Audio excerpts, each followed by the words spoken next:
बिस्मिल्लाहिर्रहमानिर्रहीम। अगर आप किसी मिडिल क्लास फैमिली से ताल्लुक़ रखते हैं और किसी भी इदारे में एक एग्जेक्टिव लेवल की जॉब कर रहे हैं तो आपके गोल्स बड़े मुख्तलिफ होंगे। लेट अज्यूम कि आपके घर में दो न्यूज़ आती हैं। एक ये कि आपने एक नया सोफ़ा सेट या नया डाइनिंग टेबल ख़रीदा है, और दूसरी ये कि आपका बेटा जो FSC प्री मेडिकल में था उसका किसी अच्छे मेडिकल कॉलेज का मेरिट बन गया है और वो मेडिकल कॉलेज में एडमिशन लेके अपनी प्रोफेशनल लाइफ स्टार्ट करने जा रहा है। तो सामीन इकराम, आप किस चीज़ को सेलिब्रेट करेंगे? क्या आप उस सोफ़ा सेट को या उस डाइनिंग टेबल को सेलिब्रेट करेंगे?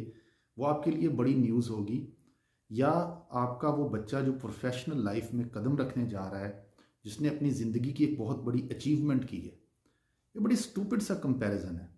लेकिन अगर एक लम्हे के लिए सोचिए कि आप अपने बेटे के मेडिकल कॉलेज में एडमिशन को छोड़ के उस डाइनिंग टेबल या उस सोफ़ा सेट को जो आपने अपने घर में नया मंगवाया है उसको सेलिब्रेट करते हैं, उसको अहमियत देते हैं, तो आपकी ज़िंदगी की डायरेक्शन क्या है? बड़ी अजीब सी बात है। सन 2023 में एक न्यूज़ आती है। हम तो सन 2023 में निगरान हुकूमत, इलेक्शंस, डिफरेंट पॉलिटिकल पार्टीज़, उनके एजेंडे, उनके मंशूर, एजिटेशंस, रोड ब्लॉक्स, इन चीज़ों को हम देख रहे थे। हम अपने टीवी शोज़ में, अपने प्रोग्राम्स में सिर्फ यही देख रहे थे कि मुल्क में एक सियासी हलचल है, या हमें ये सुनने को मिल रहा था कि महंगाई बहुत बढ़ गई है। लेकिन इसके साथ साथ कुछ खबरें ऐसी थी जो हमारे लिए वही अहमियत रखती थी जो एक मिडिल क्लास फैमिली के उस बच्चे की अचीवमेंट की न्यूज़ है कि उसका मेडिकल कॉलेज में एडमिशन हो गया और वो डॉक्टर बनने जा रहा है। सन 2023 में एक न्यूज़ आती है कि मुल्क में माड़ी पेट्रोलियम कंपनी ने गैस के 8वें बड़े ज़खायर जो हैं वो दरियाफ़त किए हैं। ये 17 MMCF गैस जो है ये सूबा सिंध के ज़िला घोटकी में ढेरकी के मुकाम से माड़ी पेट्रोलियम इसको जो है वो दरियाफ़त करता है। और इस तरह 2023 में पाकिस्तान में नेचुरल गैस के जो कुल दरियाफ़त शुदा ज़खायर हैं उनकी मजमूई जो बनती है वॉल्यूम, वो 70 MMCF जो है वो बना। पाकिस्तान में सालाना जो गैस हमें चाहिए वो 4100 MMCF है, जिसमें से तकरीबन 3100 कुछ हम लोकली जो है वो प्रोड्यूस करते हैं और 900 MMCF हम बाहर से मंगवाते हैं। इसके बाद ये जितनी गैस पाकिस्तान में दरियाफ़त हुई, इसमें दो इफ़ेक्ट्स आए। एक तो ये कि माड़ी पेट्रोलियम, वो कंपनी जिसने ये गैस के ज़खायर दरियाफ़त किए, वो $1 बिलियन क्लब में शामिल हो गई। उसके शेयर्स की मालियत 4.9% उसमें इजाफा हो गया।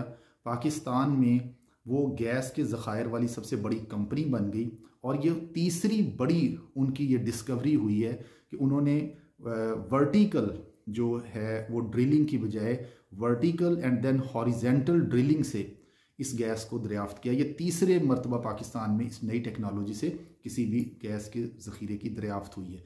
वर्टिकल टेक्नोलॉजी में वो सीधी खुदाई करते हैं, और वर्टिकल एंड हॉरिजेंटल में अगर किसी तालाब के नीचे, किसी दरिया के नीचे, किसी पहाड़ के नीचे गैस के ऐसे ज़खायर हैं जहाँ तक डायरेक्ट बोरिंग करके तो उस ज़ख़ीरे तक पहुँचना मुश्किल या नामुमकिन होता है, तो वहाँ उससे कुछ फासले पे पहले वो सीधी खुदाई करते हैं और फिर ज़ेरे ज़मीन हॉरिजेंटल उस गैस के ज़ख़ीरे तक पहुँचते हैं। एक लेटेस्ट टेक्नोलॉजी है जिससे माड़ी पेट्रोलियम इस ढेरकी के मुकाम पे जो ज़ख़ीरा यहाँ तक पहुँची है।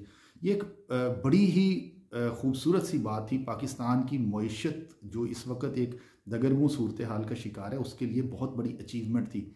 लेकिन अपनी ईमानदारी से बताएं, क्या आपने किसी टीवी प्रोग्राम में, किसी भी फोरम पे, न्यूज़पेपर्स में, चैनल्स पे इस चीज़ को सुना? क्या बहैसियत एक कौम, चाहे वो मुंतखब हुकूमत हो या निगरान हुकूमत हो, क्या हमने इसको सेलिब्रेट किया?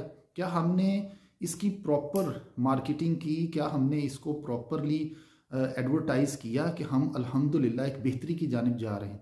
क्या ये हमारे मुल्क में जो मुआशी अशारिये हैं उसमें कोई मुस्बत कदम नहीं था? क्या हम जिन इंटरनेशनल डोनर एजेंसी से पैसे मांगने जा रहे हैं, उधार या कर्ज लेने जा रहे हैं, क्या वहाँ पे दिखाने को हमारे पास ये अचीवमेंट नहीं थी? बाहर सूरत ये थी, लेकिन अनफॉर्चुनेटली हमारी जो है वो प्रेफरेंसेस और हैं और हमारी डायरेक्शंस और हैं। हम अपने ऊपर भरोसा करने की बजाय, अपने ऊपर डिपेंडेंट होने की बजाय हम बेहतर समझते हैं कि हम IMF, वर्ल्ड बैंक और दीगर इस तरह की डोनर एजेंसियों से कर्ज लेके तो अपनी जो है वो वक़्त को चलाएं। शायद ये हमारी जो है वो बदकिस्मती है कि सब कुछ होने के बावजूद ना तो हम उसका शुक्र अदा करते हैं और ना हम उसको बेहतर डायरेक्शन में ले जाके उससे फ़ायदा उठाने की कोशिश करते हैं। अल्लाह तबारक व तआला हम सब का हामी और नासिर हो। अल्लाह हाफिज़।